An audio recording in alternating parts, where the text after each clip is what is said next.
And we're going to do a few different things today.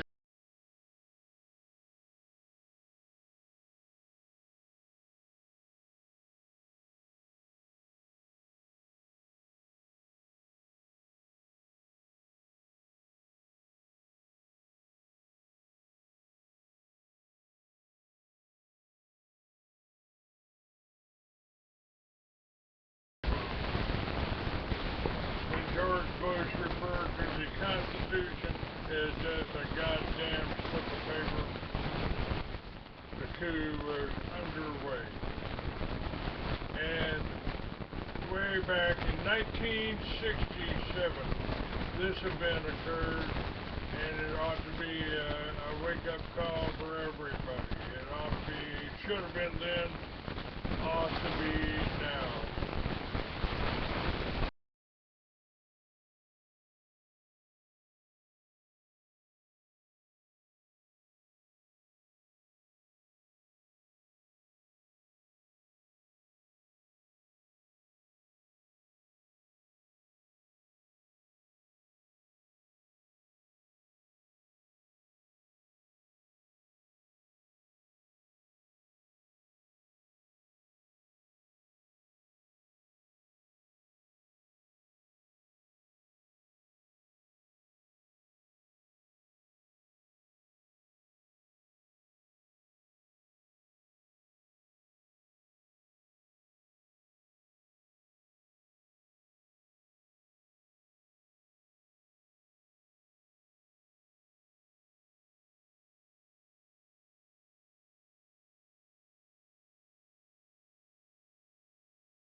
For the first time, this and other evidence allows us to reveal the true story of what happened that day and what came after. When a deadly assault by one ally on another was covered up and an American president was manipulated by the secret agents of a foreign power, events that have shaped U.S.-Israeli relations ever since. Talking about Lyndon Baines Johnson, the president that killed Kennedy and arranged and helped in the system. The United States Navy Memorial in Washington, D.C., June the 8th, 2014. Every year, on the anniversary of the attack on the USS Liberty, survivors, relatives, and supporters gather together. It's a remembrance of those who were killed that day, the 34. I'm Dave Lucas. I was in charge of the deck force. I was 25. My first child was born when I was one day out on that cruise. So as long as there are survivors and maybe children of survivors, I think this will probably be an annual event. And salute. Forward. The names of the 34 killed are read out. Oh. Yeah, ready. Punctuated by the tolling of a Navy bell. David Marlborough. And the playing of taps, the traditional military funeral lament.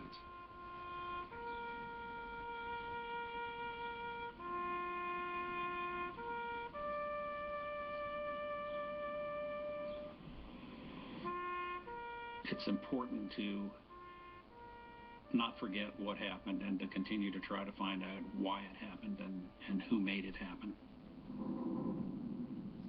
This is 47 years ago. In the summer of 1967, America was in turmoil. An incendiary mixture of racial discrimination and extreme poverty exploded into a summer of rioting in cities across the country. But one issue dominated.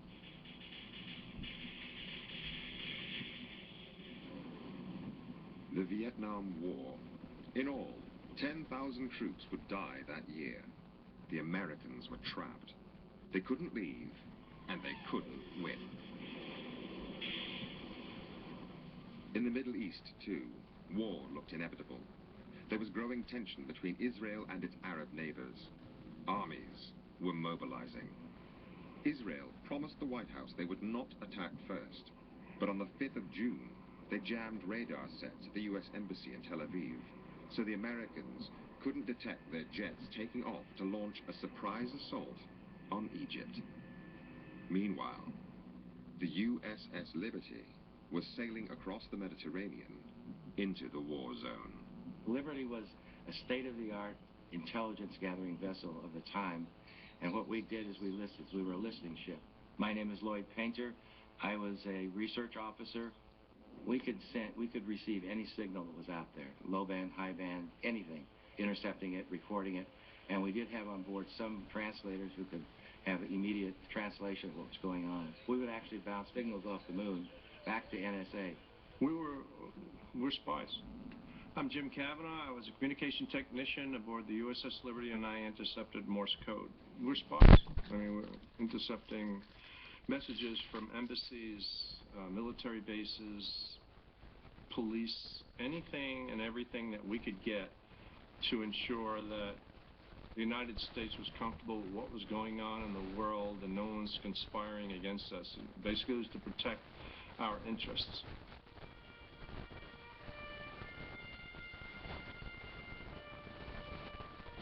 This was the Cold War. American President Lyndon Johnson knew that the Russians already had substantial military influence in Egypt. He needed to find out what they were going to do next, to make sure that a local conflict did not become a world war, with the USA backing Israel and Russia siding with the Arab cause. I was assigned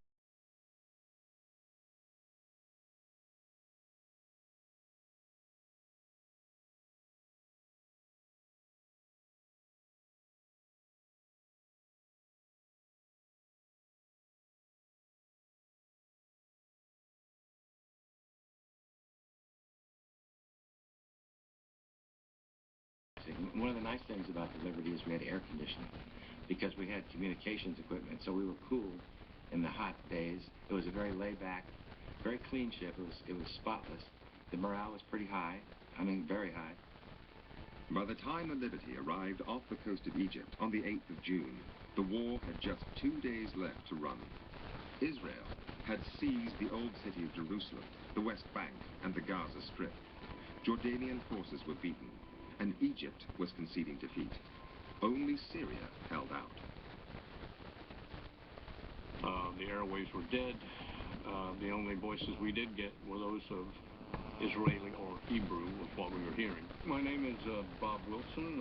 I worked for NSA on June the 8th, 1967, when what we were trying to monitor, find something coming from the direction of Egypt. There just was nothing. They owned the skies and the ground and everything. I don't think there was anything moving at that time that they didn't know about. I was listening to the chatter the night before. They knew it was an American ship that came into the area. They knew who we were. 5:15 a.m., first light. The ship's log recorded an Israeli photo reconnaissance plane flying over the Liberty. It was easily identifiable as a NOR Atlas aircraft, and those are photo reconnaissance aircraft. Israeli records obtained by Al Jazeera show that their reconnaissance plane reported the Liberty as an American spy ship, hull number GTR-5. Well, I was on the bridge. I'm John Scott. I was the damage control officer. We circled the ship, kind of in a broad circle, and headed back towards Israel. Israeli planes then continued to fly over the Liberty all morning. And they would do half-moon passes over us, and we saw that they were Israeli. They were slowly lumbering over our ship, and we were waving at them, they were waving at us. They were sophisticated, almost as sophisticated as we were as far as surveillance and technology. They had everything. We supplied them with all the technology. To this day. And I felt that we were in great shape because they knew who we were. They're our friends. We felt safe. Actually, it was a secure feeling to see them. There was one other thing which made the crew feel safe. We had an American flag flying the standard, and then we put up the holiday colors, which is a huge American flag. And it was a bright sunny day with the wind blowing, I don't know, 5 or 10 knots. The flag was unfurled. You could see it for miles. Meanwhile, Israeli military jets were on their way. On the real-time audio tape obtained by Al Jazeera, at 1:53 p.m., the pilots asked their base control about the ship.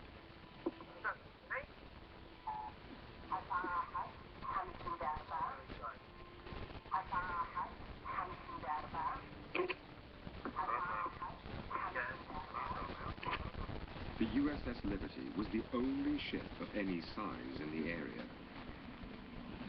The American Sixth Fleet, including 2 aircraft carriers, was 500 miles away. Oh, it was a great day. Hello, I'm Jim Smith. I was a damage controlman in engineering. I mean, I'm 20 years old at the time. I come from a small town, used to throw hay bales in the summertime for $1 an hour. Sun was shining, blue sky, clouds, nice, people sunbathing on the deck. We had lunch, and 5 minutes later, maybe, here came the jets, and nobody really knew what was happening until they started firing.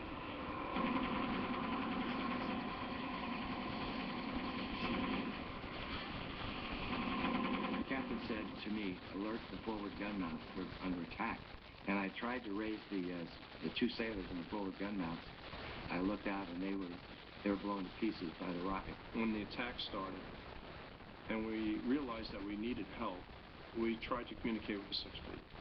They were jamming both our distress frequencies and our tactical frequencies. The tactical frequencies is all right, but the international distress frequencies is a violation of international law to jam them, and the Israelis were jamming them. And we could not get a signal of those. Here's the question I have to ask. Who would know the frequencies other than an ally? And who was the ally in the war? It wasn't Egypt. It was Israel. They would know, and only they would know in this conflict, what our frequencies would be.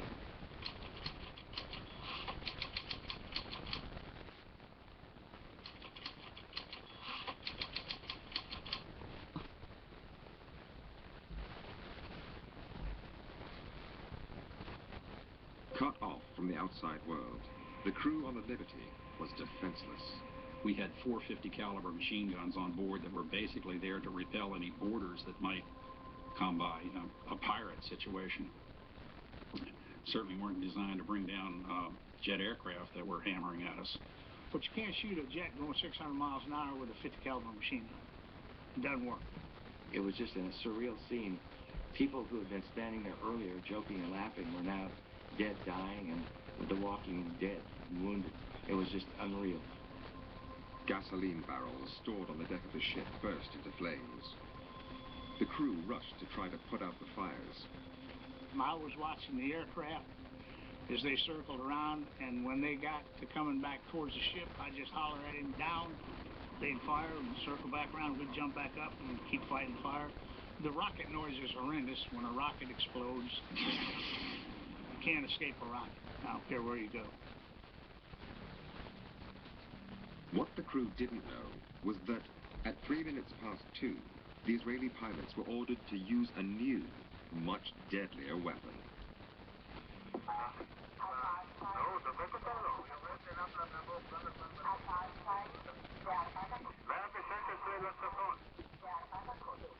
The biggest problem, I guess, from that was the napalm, which they dropped from the airplane. The napalm had burned, scorched almost the entire front part of the ship, the bridge area. The whole top side of the ship had been set on fire, and it was all charred. It was no longer navy gray. You have to stop the fires, stop the flooding to keep that ship afloat. That's your home. You got nowhere else to go. You can't pack up and go down the road because there is no down the road. Up above, the Israeli military argued about what should happen next and who should sink the Liberty. We don't need more aircraft for the attack, enough. Pilots in control tower, let's leave something for the Navy to do. I remember thinking, I was in pretty good shape then. I said, I think I could swim it to the shore. And then I thought sharks. And I thought a lot of things, all quickly, you know.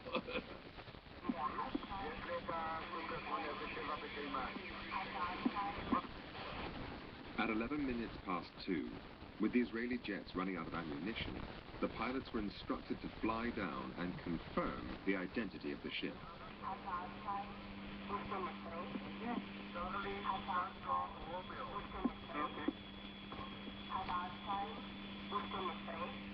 It was now 12 minutes past 2, and the Israeli control tower knew for certain this was an American ship, the same one its forces had first identified at 5:15 a.m. that morning, and then buzzed again during 7 additional reconnaissance flights throughout the day.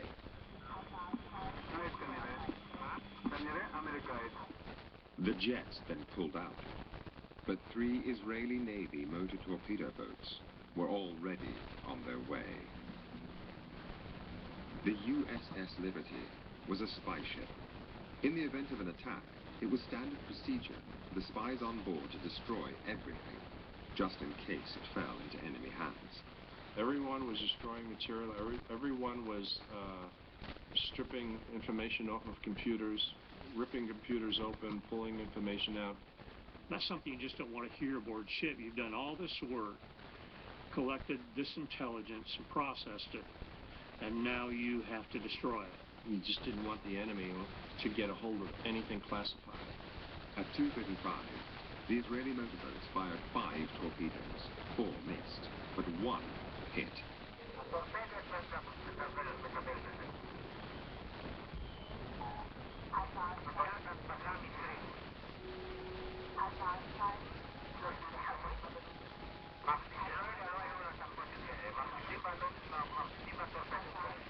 It had been over 9 hours since the Israeli military first identified the Liberty. Israeli planes had flown over it repeatedly, and 20 minutes earlier, their control tower had confirmed it yet again as an American ship.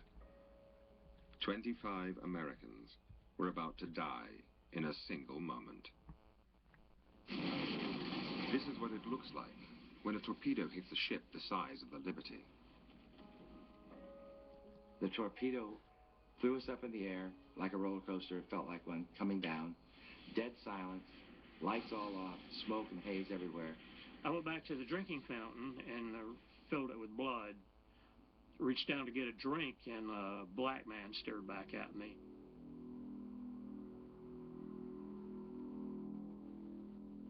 And when it fell back to get right, it just kept getting wrong. Kept sinking and sinking and sinking. We just waited, all of us waited, thinking that this was it. We're going down. And I figured that was the end of life for me. The torpedo had blown a huge hole in the hull, 39 feet by 24, killing 25 Americans in a single hit. The torpedo hit the room that I was in, and it was just luck. This guy died, this one lived, that guy died. It was how much shrapnel was coming in your direction. You know, the old-fashioned typewriters, I had the letter H sticking out of my left foot. I had, I don't know, 80 pieces of shrapnel in my lower extremities, and the place filled up with water that fast. Totally black, totally filled with powder and oil. It was like you were gagging, and you only had about 8 or 10 inches of space where you could catch a breath. The only way I could go in that direction was to drop down and swim underwater 4 or 5 strokes, come back up, and then frantically catch a breath and try to find something else to hold on to. And I got pulled through the hatch and onto the deck. Others were not so lucky. My friend Ronnie Campbell had a desk right there, And I remember Ronnie saying, "You fellas can do what you want to," so I'm going to write a letter home. And he stuck a piece of paper in his typewriter, and began typing, "Dear Eileen, you won't believe what's happening to us." And just seconds after that, the torpedo struck and killed both the two Marines, killed my friend Ronnie Campbell. And my job was to try to get probably 20 or 30 wounded sailors out to the main deck and to the life rafts. So I went up and looked out myself before I tried to get anyone up. And that's when I observed a motor torpedo boat, Israeli, plainly marked with the Star of David, machine gunning our life rafts. The crew of the Liberty were now trapped on board their own ship with nowhere to run and nowhere to hide. The torpedo boats came in closer and began to machine gun the ship using armor-piercing projectiles. The armor-piercing, the shells that they were using were leaving holes about that big around in the metal plating. Just peeled it out like it was orange peel. At close range, the armor-piercing rounds ripped through the steel hull of the ship. Nowhere was safe. This bullet was retrieved from one of the navigational books at the rear portion of the bridge. It had penetrated the skin of the ship, gone through at least one other book, and then stopped in the second book. This is part of an armor-piercing shell. The outer portion or jacket makes the hole that this then goes through. And a bullet like this that hit Seaman Francis Brown and killed him. He died right on the spot. Just fell to the floor dead. He was just barely 18.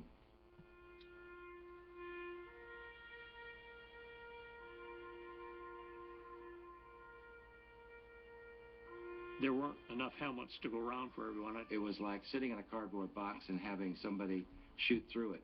The bullets were just coming everywhere.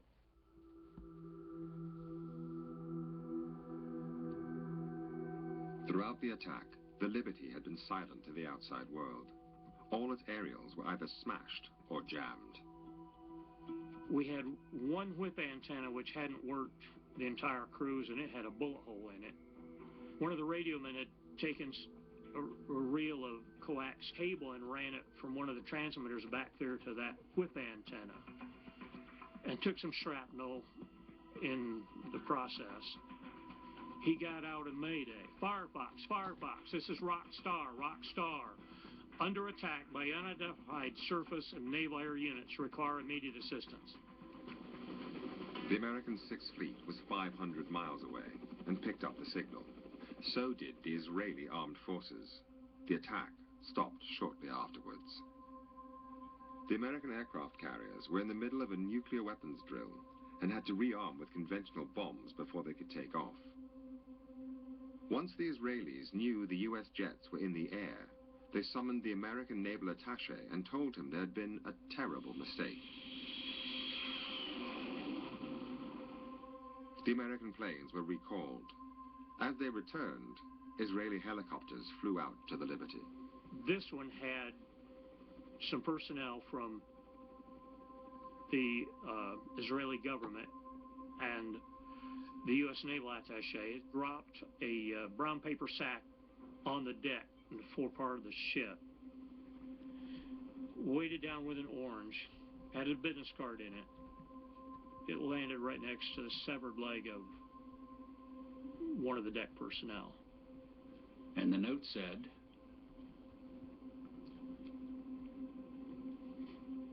"Do you have casualties?" Pretty obvious that there were casualties. I mean, there's still body parts and blood streaming down the bulkheads. So his message, "Do you have casualties?" was kind of out of place. One of the sailors carried that sack back to the captain, and the captain took out the note and read it, looked up at the helicopter and popped the social finger at him.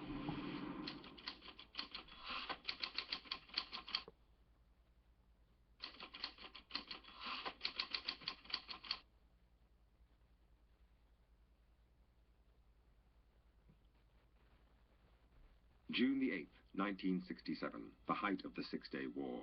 The USS Liberty, an American spy ship, had just been attacked by Israeli jets and torpedo boats while in international waters off Egypt. Badly damaged, 2/3 of its crew were dead or wounded.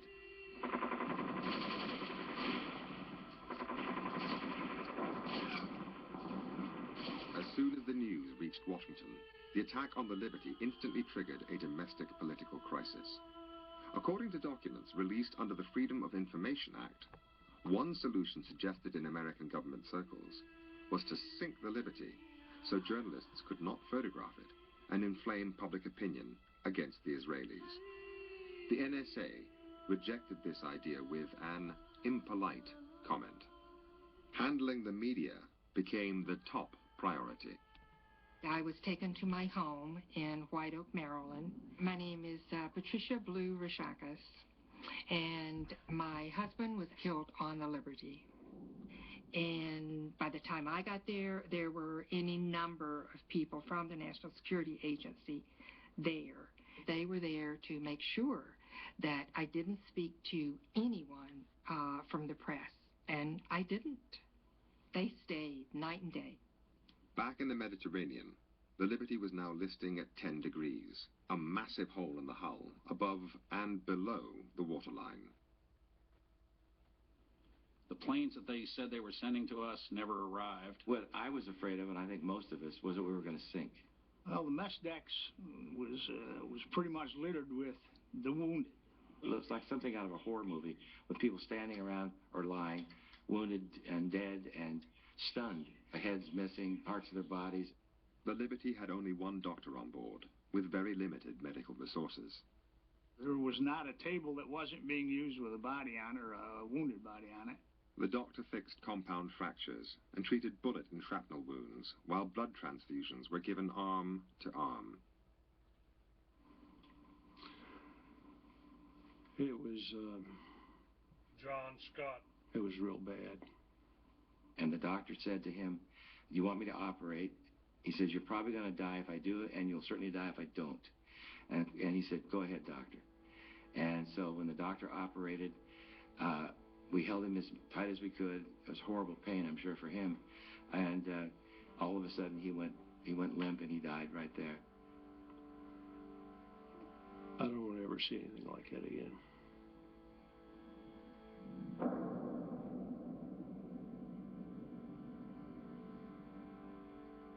Captain McGonigal received a pretty bad leg injury, lost a lot of blood. He was navigating by the stars. We had a little bit of power and tons of water in our belly, which meant the ship waved back and forth all night long. The next day, American ships arrived to take the injured and the dead off the Liberty. The American government now made sure that no journalists could get anywhere near the crew. When they took the severely wounded to various parts, they actually posted guards on their rooms so that no one could be interviewed by the press. The total press blackout was in effect. Back in Washington, the government ensured there was little information for the press, while politics went on behind closed doors. I was told to go up urgently to the 7th floor. Well, my name is Bill Woolley. I was in charge of the Arab-Israel desk. Sit in because the Secretary of State himself, Dean Rusk, had summoned Ambassador Harman of Israel to come in urgently. And so I sat through the meeting taking notes, and in a loud voice, the Secretary was really demanding some explanation for why and what had happened. The ambassador himself seemed to be ignorant of the incident. She immediately said, "I can't believe what you're telling me. It would be impossible. It would be unheard of." It was especially tough for Lyndon Johnson, to date the most pro-Israeli American president in history. Johnson was in a very tough mood. I'm Tom Hughes. I was director in the State Department, director of intelligence and research at the time of the Liberty incident in '67. Attack on the Liberty, Johnson himself briefed Newsweek magazine off the record that the Israelis had attacked, and the reason they'd attacked was that they thought this was an intelligence ship that was intercepting perhaps Israeli as well as Egyptian communications. But then, everything changed.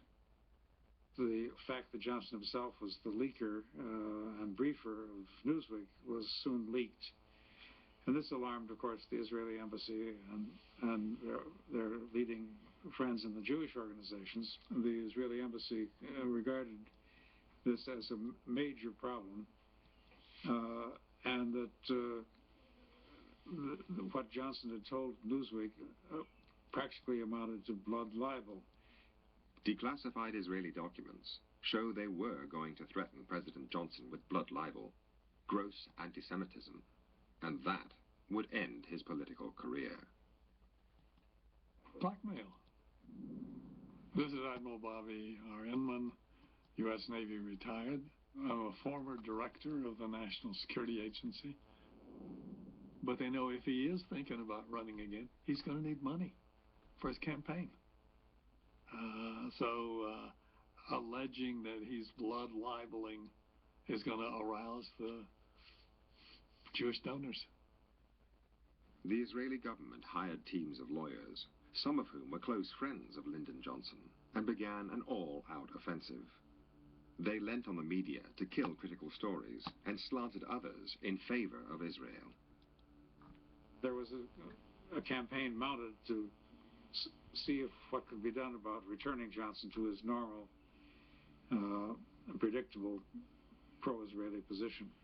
At the time, Johnson was still undecided as to whether to run for president the following year. Efforts were to be made to remind the president of the delicacy of his own position, that he personally might lose support for his run for re-election in 1968. Israeli tactics were clever.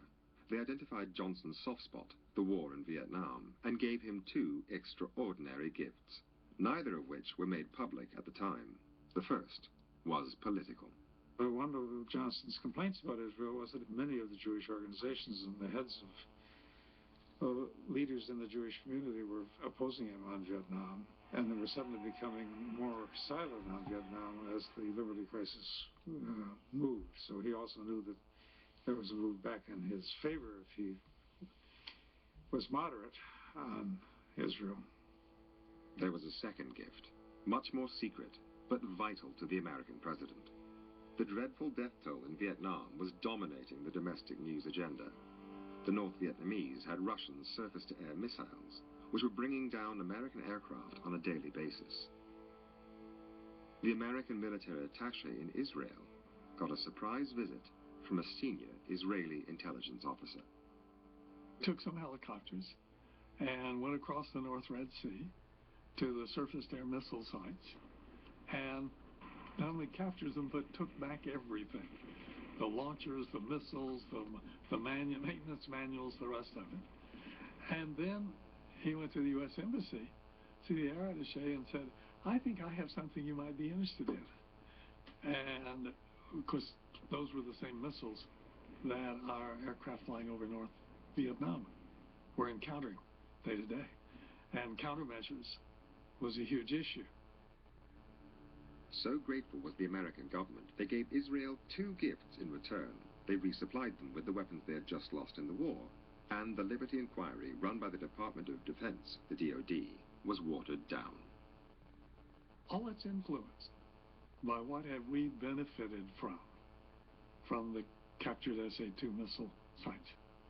Soon, Johnson did respond, and took a much more lenient line and wished that the whole incident could be put behind us as soon as possible. Johnson's softer approach to Israel was immediately reflected in the American Navy inquiry, which was now underway on board the Liberty. We began to realize that a cover-up was descending upon us. A lot of people that were in a key position to offer testimony were not given that opportunity. I testified to the machine gunning of life rafts, to the captain's state of mind, and it was that those two issues in particular were totally omitted. Lloyd Painter was not the only officer to have his testimony ignored. I saw what looked like unburned Vaseline, and I scraped a little bit of it off and put it in the jar and sealed the cap on. and I presented it to the Court of Inquiry, and that's the last I saw of that jar. There was no mention of napalm, and I'm sure that's what it was. They didn't want to hear any of that.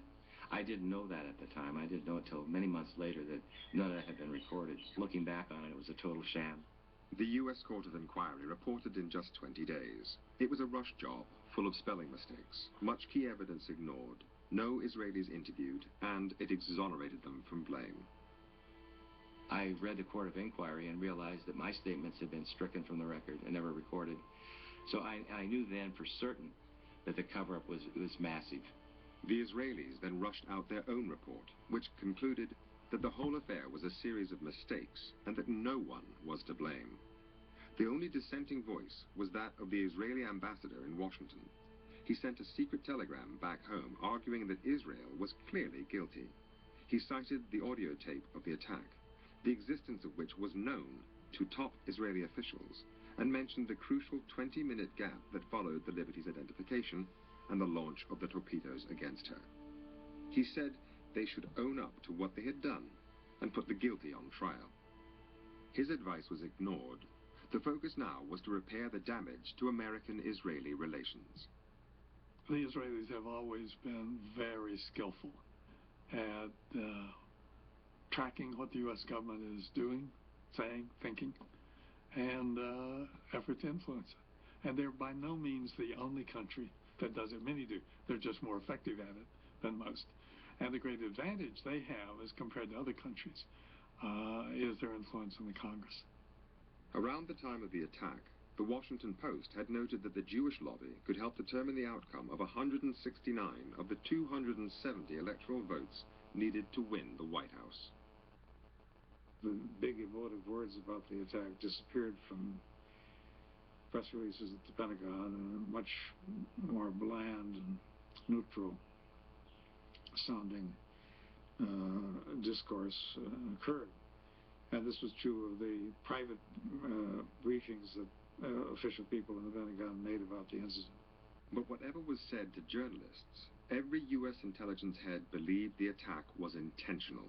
One of them wrote, "A nice whitewash for a group of ignorant, stupid, and inept XXX."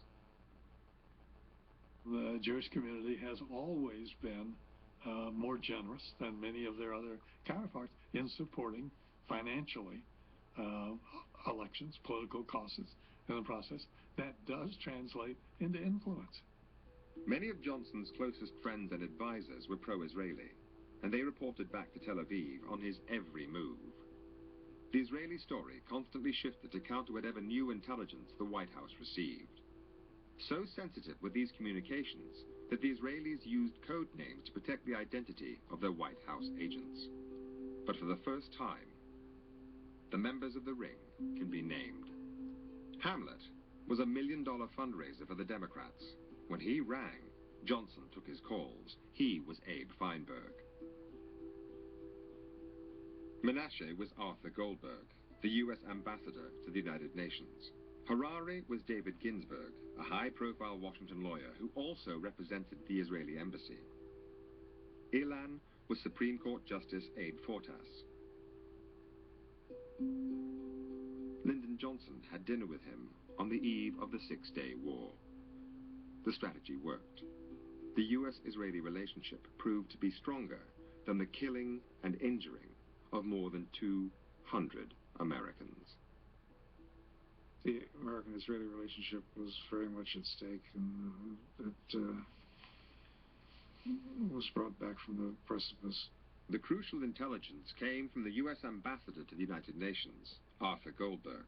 He warned Tel Aviv that the United States had the audio tape which revealed Israeli pilots knew it was an American ship before they attacked. The tape was quietly buried. I think a conscious decision was made to sweep it under the rug, to put it behind. My reading is that the U.S. government had made a decision to accept the apology and reject the rationale, but don't push it further.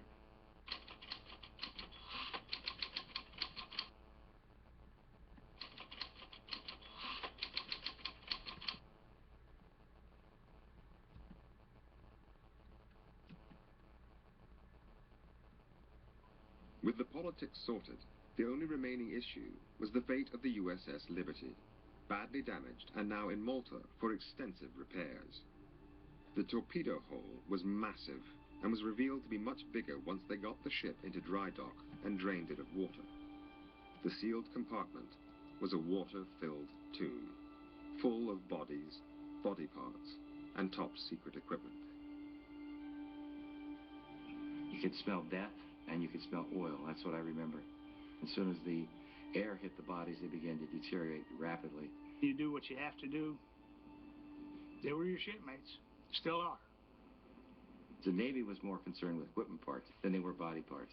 But when I went down, I knew that you couldn't separate the two. We had to start shoveling up the parts, 168 bags worth. Elsewhere, the makeup artists were getting to work.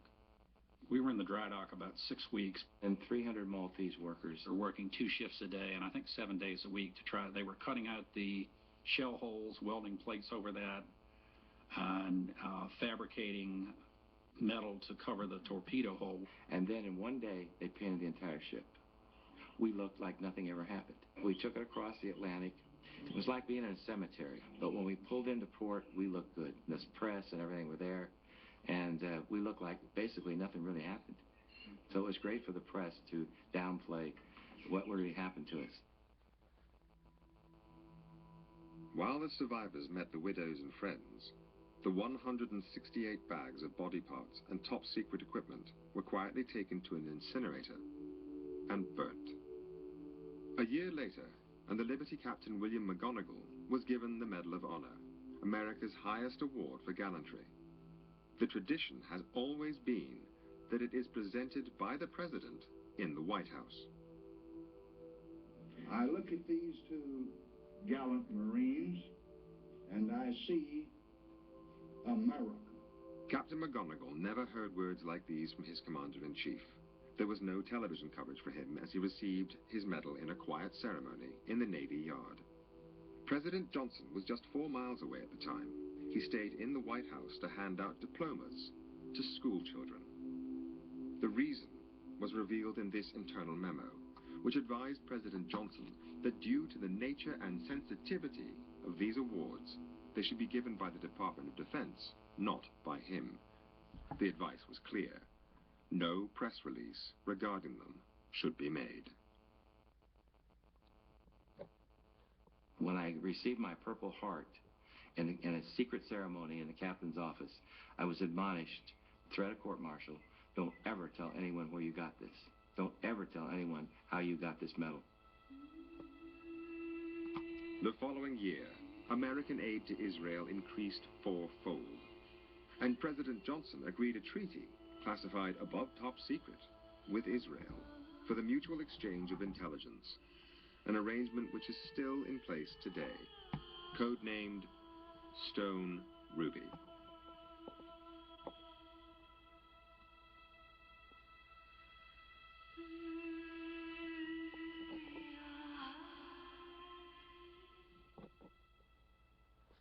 One of the things that bothers me is there wasn't a nice explanation of what went on. No one wants to talk about the why. The big secret the Israelis wanted to protect was their next move. They had told the Americans that this was to be a limited war and not a land grab.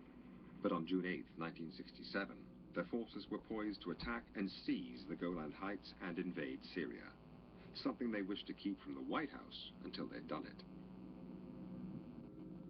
Successive American administrations, both Republican and Democrat, have refused to deal with the Liberty. Even the issue of war crimes against unarmed Americans has never been addressed.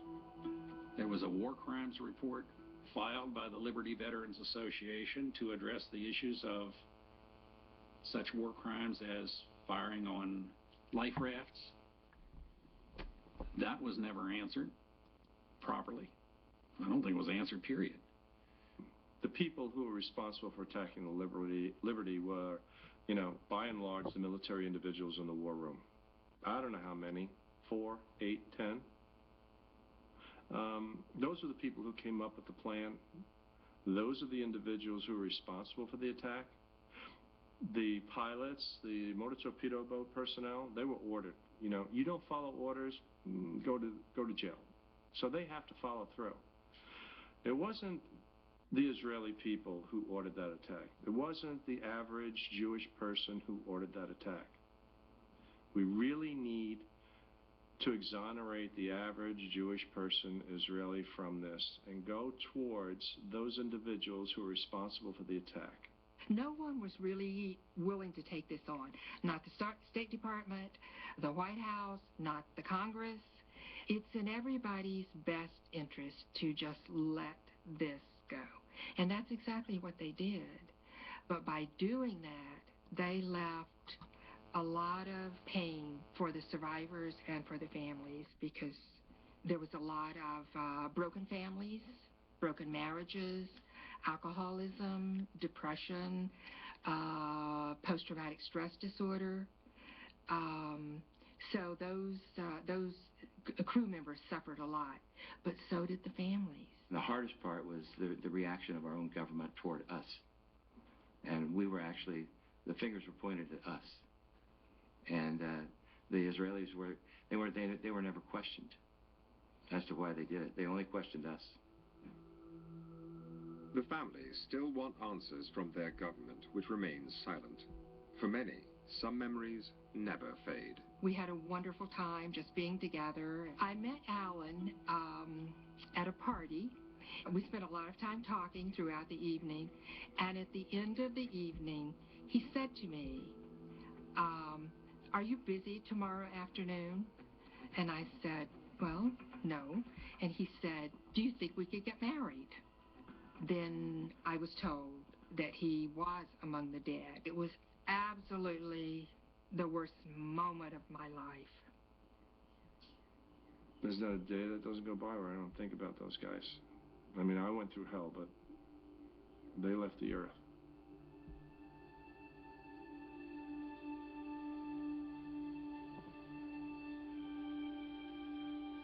When I'm walking up to the mass grave, I still feel a connection with those people.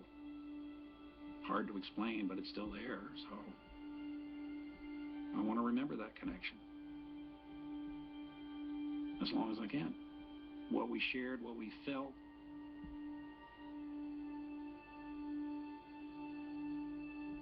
It took 13 years of haggling before both sides finally agreed a compensation deal for the ship.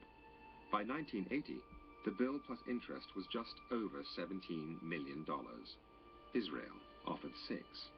The Americans accepted, then sold the Liberty for $100,000 scrap. The settlement for the victims was quicker, but many are still unhappy with it today.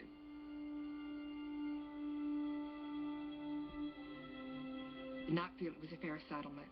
I would have bought it. But I was so sad and broken.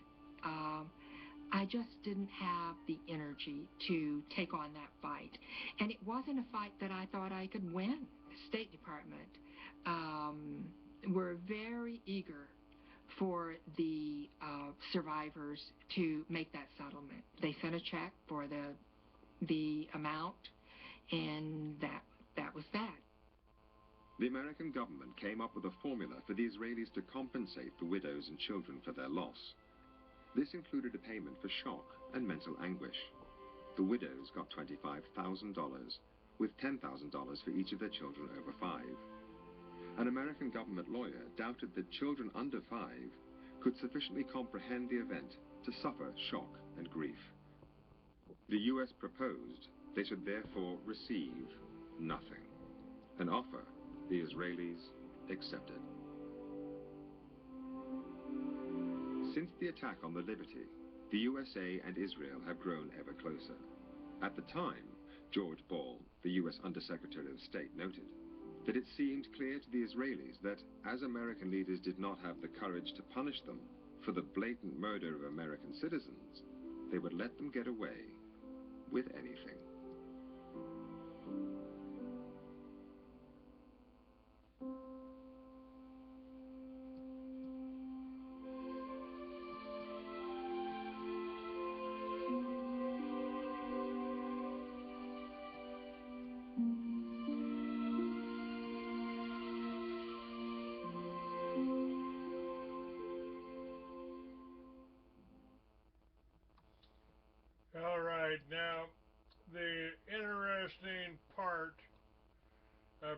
this. Richard Belfield, I believe, did this film. He said, I was first told about the attack on the USS Liberty in 1980 over dinner with a former analyst from the National Security Agency. Back in 1980, I promised my friend if I ever got a chance, I would make a film about it. Over the years, I pitched the idea to numerous broadcasters and always got the same response, eyes rolled upward, usually followed by the statement, are you completely mad? Fast forward to 2009, I was a guest speaker at the NSA's biennial conference on historical cryptography, talking about an unsolved code on an 18th century monument in an English stately home. While there, I went to two other sessions, both about attacks on American signal intelligence naval vessels. The first was the capture of the U.S. spy ship, the Pueblo, boarded by North Korean forces in 1968, never returned. The survivors of that incident were treated like heroes and feted on stage. Next day, there was a session about the USS Liberty. James Scott, who has written easily the best book on the Liberty attack, was on stage, and limited to his allotted 20 minutes, arranged against him were three Israeli apologists, all of whom were allowed to overrun their time. Survivors from the Liberty affair were allowed to sit in the audience, but they were denied any say in the proceedings. As an Englishman, I was brought up with a strong sense of fair play, and I thought this was a disgrace. It was gruesome to watch. First, the crews had been attacked in broad daylight by a close ally, then they were betrayed by their government, and now they were being humiliated by the same agencies many had worked for back in 1967. Earlier this year, I acquired a copy of the audio tape of the attack as it unfolded, the real-time conversation between Israeli Air Force pilots and their controllers back at base. It had never been broadcast before.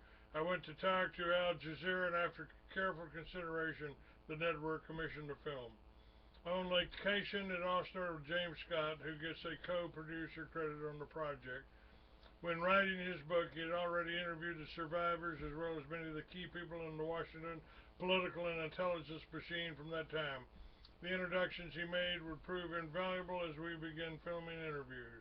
The veterans were extraordinary. One after another, they were generous with their time, uniformly eloquent and passionate, and above all, honest in their recollections. They all felt betrayed by the American government, but were keen to exonerate ordinary Jewish people both in Israel and without for any responsibility for the incident. Their beef was simply with the senior Israeli officers in the control room and their superiors higher up in the command chain who had ordered the attack. After a few days filming, I rang Elaine Morris, my producer back in London. She asked how things were going. All I could say was the quality of the interviews was the best I'd ever experienced in many decades in this business. In Texas, we interviewed Bobby Ray Inman, intelligence officer with a glittering track record of the CIA, Naval Intelligence, and as a former director of NSA. My contacts in the UK intelligence world always told me he was one of the good guys. I quickly discovered why. He was frank and clear. The top Israeli commanders, he explained, had known exactly what they were doing when they attacked the Liberty. When it came to holding them to account, the U.S. government rolled over for them. We filmed an annual memorial ceremony in Washington, D.C. It was emotional, visceral, and tense, with survivors, family, and friends gathered in the morning sun, listening to the soul of bugler playing the U.S. lament taps is a memory that will never fade. Years earlier, I had visited the U.S. military graves in Arlington, but now, following the ceremony, I got to go there again with Dave Lucas, one of the survivors of the attack, and a truly wonderful man. We filmed as he walked up the hill carrying a wreath from the ceremony. Alongside him, a crew member, a Portuguese language specialist who had left the Liberty in Spain a few days before it sailed off up the Mediterranean to take up position off the Egyptian coast. He had been temporarily replaced for the mission by an Arab linguist. He wept openly for the comrades he had said goodbye to, never to see again. As we filmed the pair laying the flowers An interview from one of the other survivors, Jim Kavanaugh, suddenly came to mind. I went through hell, he said about his shipmates, but they left this earth. Finally, we filmed a sister ship to the Liberty, now moored in San Francisco. The crew hauled out an outsized U.S. flag up a mast for us. The flag, known as Holiday Colors, was identical to that which had flown from the Liberty on June 8, 1967. It was huge, clearly visible for miles, and I knew immediately no one could ever have been in any doubt about the nationality of the ship beneath it. Watching the stars and stripes unfurl in the wind, I realized I had got to keep the promise I made my friend in Washington 34 years ago. God bless. All right. We got a break coming up, and then we'll talk about why this happened. I think that's important. Hold on.